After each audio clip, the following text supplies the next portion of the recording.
नमस्कार. महिलांना किचनमध्ये नक्कीच उपयोगी पडतील अशा किचन टिप्स आज आपण पाहणार आहोत. एक अख्खी वेलची मिक्सरमध्ये बारीक करायच्या अगोदर थोडीशी तव्यावर गरम करून घ्यावी, म्हणजे त्यातील दमटपणा निघून जातो आणि वेलचीची टरफले देखील आरामात मिक्सरमध्ये बारीक होतात.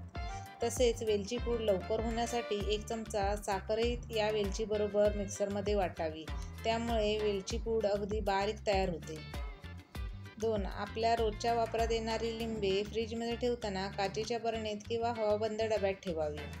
ठेवताना प्रत्येक लिंबाला कागद गुंडाळून ठेवावा किंवा त्या लिंबांना तेलाचा हात चोळून ठेवावा, म्हणजे लिंब जास्त दिवस ताजी राहतात. 3. जर घरात जुने झालेले टोमॅटो केचप असेल आणि ते तुम्ही टाकणार असाल तर ते फेकून न देता तांब्याच्या किंवा पितळेच्या भांड्यांना लावून थोडा वेळ ठेवा, त्यामुळे ती भांडी छान चकाकतील. 4. किचनमधील लाकडी सामान आणि लाकडाच्या वस्तू स्वच्छ करण्यासाठी व्हिनेगरचा वापर करू शकता, त्यामुळे वस्तू खराबही होणार नाही आणि स्वच्छही होतील.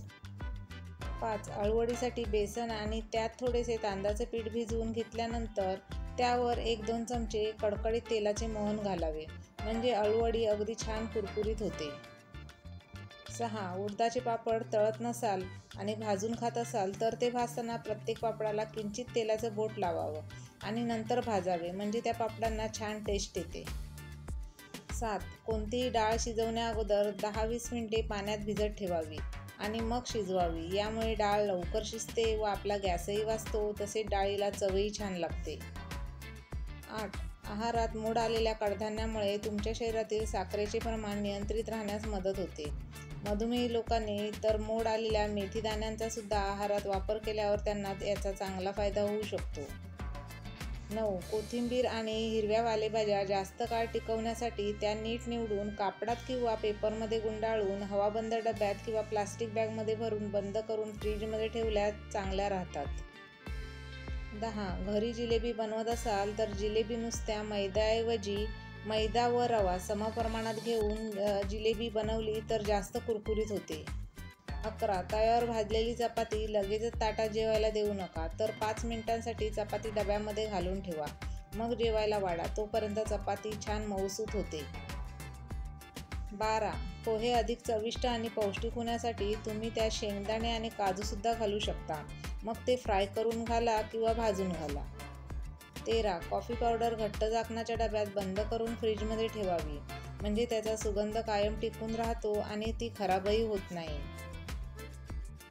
14. आले किंवा खोबरे किसायची किसणी धार कमी झाली असेल तर जुना चिनी मातीचा कप 2-3 वेळेस त्यावरती थोडंसं घासा, किसणी परत धारदार होईल.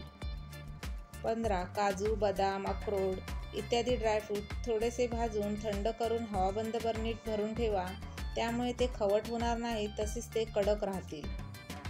16. ओल्या नारळाची चटणी बनवताना ओले खोबरे थोडे भाजून घ्यावे व नंतर चटणी बनवावी, चटणी चवीला खूप छान लागते.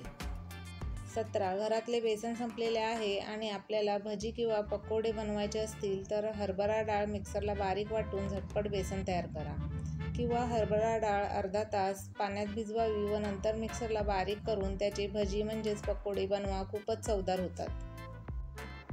18. केसांना डाय म्हणजेच कलप लावताना हाताला काळे डाग पडतात, तर ते घालवण्यासाठी कांद्याचा रस 2 मिनिटे हाताला चोळावा व नंतर कोमट पाण्याने हात धुवावेत, सर्व हाताचे काळे डाग निघून जातात. 19. कोणत्याही डाळीच्या आमटीत थोडासा पालक चिरून घातला तर आमटीला खूप छान चव येते आणि ती अधिक पौष्टिक बनते. 20. मीठ, हिरवी मिरची आणि लसणाचा ठेचा करून ठेवल्यास तो काळा पडू नये म्हणून ठेचा वाटताना थोडासा लिंबू पिळावा, म्हणजे ठेचा काळा पडणार नाही. 21. आपल्याकडे जास्त खवलेला म्हणजे बारीक केलेला ओला नारळ शिल्लक राहिला असेल तर ते खोबरे एका डब्यात भरून फ्रीजरमध्ये ठेवून द्या आणि जेव्हा वापरायचं असेल तेव्हा 10 मिनिटं अगोदर काढून ठेवा आणि नंतर वापरा. 22. अंड्याशिवाय मऊ आणि जाळीदार म्हणजे स्पॉन्जी केक बनवण्यासाठी त्यात पिकलेले केळे किंवा दही घालून केकचे बॅटर बनवावे. 23. घरातील साठवणीचे धान्य किंवा डाळी यांना कीड लागू नये यासाठी त्यात हिंगाचे खडे किंवा लवंग टाकावी, यामुळे डाळी किंवा धान्याला कीड लागणार नाही. 24. गरम गरम इडल्या इडली पात्रातून बाहेर काढायच्या असतील तर त्यावर थोडेसे पाणी शिंपडावे, यामुळे इडल्या इडली पात्रातून पटापट निघतील. 25 तांदूळ खूप दिवस साठवून ठेवायचा असल्यास त्यात कीड पडू नये यासाठी कागदात गुंडाळलेली कापूरवडी त्यामध्ये ठेवा. अशा या महिलांना किचनमध्ये नक्कीच उपयोगी पडतील अशा किचन टिप्स आवडल्या असतील तर व्हिडिओला लाईक, शेअर, सबस्क्राईब करा. थँक्यू. धन्यवाद.